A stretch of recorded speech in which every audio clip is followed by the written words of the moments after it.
ओम श्री सद्गुरुदेव भगवान की जय। प्रश्न है कि सुख के तीन भेद क्या हैं?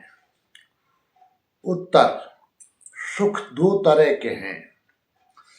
एक बाहरी संसारी सुख जो भोगते वक्त अमृत जैसा प्रतीत होता है, परंतु परिणाम में विष बनकर सामने आता है, क्योंकि अदले बदले व जन्म मरण का कारण है।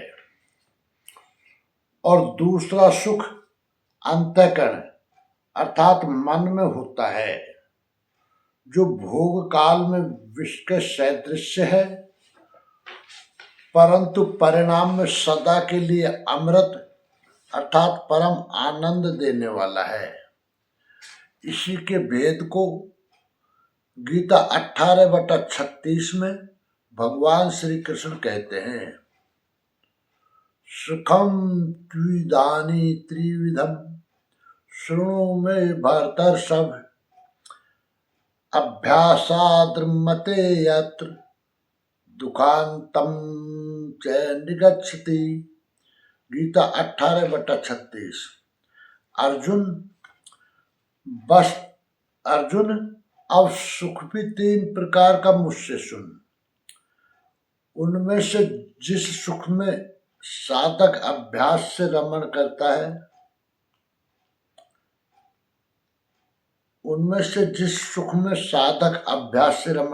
है, अर्थात चित्त को समेटकर इष्ट में रमण करता है, और जो दुखों का अंत करने वाला है, तथा गीता 18/37 में श्री कृष्ण कहते हैं, यत्दग्रे विषयमिव परिणाममृतोपमं तत्सुखं सात्विकं प्रोक्तम आत्मबुद्धि प्रसादजम। गीता 18/37। उपर्युक्त सुख साधन के आरंभ काल में यद्यपि विष के सदृश लगता है। प्रहलाद को सूली पर चढ़ाया गया, मीरा को विष मिला। कबीर कहते हैं, सुखिया सब संसार है, खाए और सोवे, दुखिया दास कबीर है, जागे और रोवे। अतः आरंभ में विष जैसा भासता है, परंतु परिणाम में अमृत तुल्य है, अमृत तत्व को दिलाने वाला है। अतः आत्म बुद्धि प्रसाद जम, सदगुरु के कृपा प्रसाद से हृदय में जागृत आत्मा के निर्देशों को समझकर साधना में दृढ़ता के साथ प्रवृत्त रहने वाला सुख सात्विक कहा गया है। तथा गीता 18/38 में कहते हैं, विषेन्द्रिय संयोगात् यत्दग्रे मृतोपमं परिणामे विषमिव तत्सुखम राजसम स्मृतम। गीता 18/38।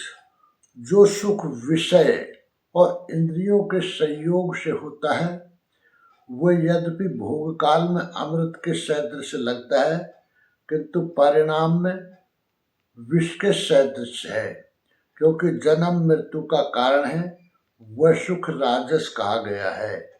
तथा गीता 18/39 में कहते हैं, तदग्रे चानुबंधे च सुखम मोहनमात्मने निंद्रालस्य प्रमादोत्थम ततामस समुदाहृतम। गीता 18/39। जो सुख भोग काल और परिणाम में भी आत्मा को मोह में डालने वाला है, निद्रा या निशा सर्वभूता नाम जगत की निशा में अचेत रखने वाला है, आलस्य और व्यर्थ की चेष्टाओं से उत्पन्न वह सुख तामस कहा गया है। निष्कर्ष यह है कि सुख भी तीन प्रकार का है। उनमें से जिस सुख में साधक अभ्यास अर्थात चित्त को समेट कर इष्ट में रमण करता है और जो दुखों का अंत करने वाला है, उपर्युक्त सुख साधन के आरंभ काल में यद्यपि विष के सदृश लगता है, परंतु परिणाम में अमृत तुल्य है, अमृत तत्व को दिलाने वाला है। अतः आत्म विषयक बुद्धि के प्रसाद से उत्पन्न हुआ सुख सात्विक कहा गया है। जो सुख विषय और इंद्रियों के संयोग से होता है, ये यद्यपि भोग काल में अमृत के सदृश लगता है, किंतु परिणाम में विष के सदृश है, क्योंकि जन्म मरण का कारण है। वह सुख राजस कहा गया है। जो सुख भोग काल और परिणाम में भी आत्मा को मोह में डालने वाला है, निद्रा अर्थात जगत रूपी रात्रि में अचेत,